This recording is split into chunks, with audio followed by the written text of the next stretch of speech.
जय सीताराम, जय जय राधे श्याम। भगवान के प्रिय भक्तों, आपको सादर प्रणाम। और ये प्रसंग भी उस समय का, जो लोग रामायण पढ़ते हैं या राम के विषय में सुनना चाहते हैं, उन्हें ये बातें बहुत पसंद आएंगी, क्योंकि श्री रामचरितमानस में जीवन जीने की एक कला बताई गई है कि हमें जीवन कैसा जीना चाहिए।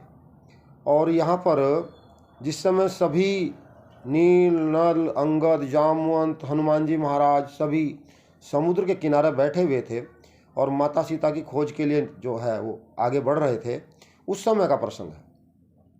तो उस समय जो अंगद जी हैं वो बहुत चिंता में थे, क्या होगा, वापस जाएंगे तो वहाँ पर जो है सुग्रीव जी मारेंगे और आगे समुद्र है, कुछ पता लग नहीं रहा अब क्या होगा।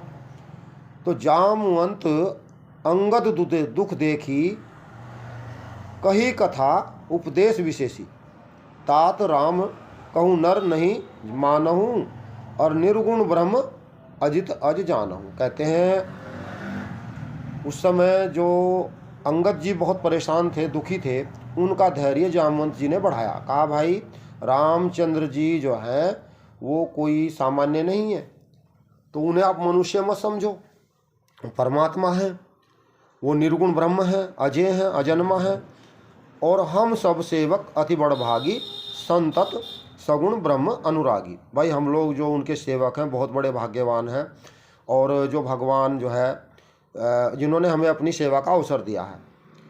कहा उनके विषय में बताया, जो भगवान राम है उनके विषय में बताया, निज इच्छा प्रभु अवतरेहूँ, सुर मही गो द्विज लागी, सगुण उपासक संग तह रही मोच सब त्यागी। कहा जो भगवान के सगुण स्वरूप की जो पूजा करते हैं, जो मूर्ति पूजा में लगे हुए हैं, वो चारों प्रकार की जो एक वो होती है मुक्ति, चार प्रकार की बताई है, सालोक्य, सामीप्य, सारूप्य और सायुज्य। इन चार प्रकार की जो मुक्ति हैं उन्हें भी त्याग देते हैं जो भगवान के भक्त होते हैं, और वे जो है भगवान की सेवा को ही सर्वोपरि मानते हैं। कहते हैं हमें तो भगवान की सेवा करनी है और हमें कोई ऐसा कार्य करना ही नहीं है।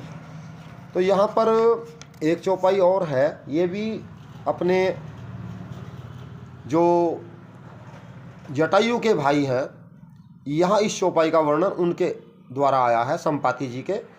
तो संपाति जी कहते हैं कि मैं जब बहुत ऊपर आकाश में उड़ रहा था और हम लोग दोनों भाई सूर्य को छूना चाहते थे, और हमारे पंख जो है झुलस गए और हम लोग जो है एक नीचे गिर गए, तो मैं चंद्रमा जो है मुनि थे उनके आश्रम के पास गिर गया। तो उन्होंने मुझे आशीर्वाद दिया कि भाई त्रेता ब्रह्म मनुज तनु धरही, तासु नारी निशिचर पति हरही। कि भाई त्रेता युग में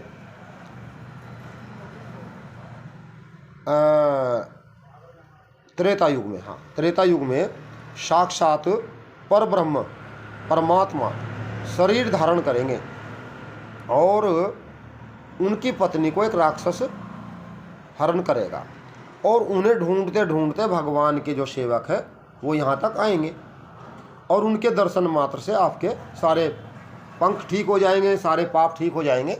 ऐसे इसमें वर्णन है। तो भगवान के प्रिय भक्तों, ऐसी कथा, ऐसी लीला आती है कि यहाँ पर जो है जो अपने जटायु जी के भाई हैं संपाति, वे आगे का जो मार्ग है वो सभी वानर दल को कहते हैं कि भाई मैं यहीं से बैठा हुआ देख रहा हूँ, क्योंकि गिद्ध की दृष्टि अपार होती है। सीता माँ जो है वो अशोक वाटिका में बैठी हुई है, और जो जाने आने का सामर्थ्य रखता हो वो लंका में जाकर सीता माँ की राजी खुशी खबर ला सकता है। अब सभी अपने अपने बल का अनुमान कर रहे हैं। तो अंगद जी कह रहे हैं मैं जा सकता हूँ, लेकिन आने में कुछ संशय है। यहाँ पर एक बहुत काम की बात है, जामवंत जी हनुमान जी के पास जाते हैं और कहते हैं आपका जो अवतार हुआ है वो राम काज के लिए हुआ है। कवन सो काज कठिन जग माही, जो नहीं होत तात तुम पाही। अरे हनुमान जी महाराज, आप यहाँ बैठे क्या सोच रहे हैं? आपका अवतार हुआ है राम काज के लिए। और इतना सुनते ही हनुमान जी महाराज ने बहुत बड़ा विशाल रूप धारण कर लिया, कनक भूतराकार शरीरा। कहा रावण को समाप्त कर दूं, लंका को उठा के यहीं ले आऊं, या लंका को समुद्र में डबो दूं? कहा नहीं भाई नहीं, ऐसा कुछ नहीं करना है। सीता माँ की राजी खुशी की खबर लानी है, और रावण को थोड़ा बल दिखाना है। जय सीताराम, जय जय राधे श्याम, जय गौ माता, जय गोपाल।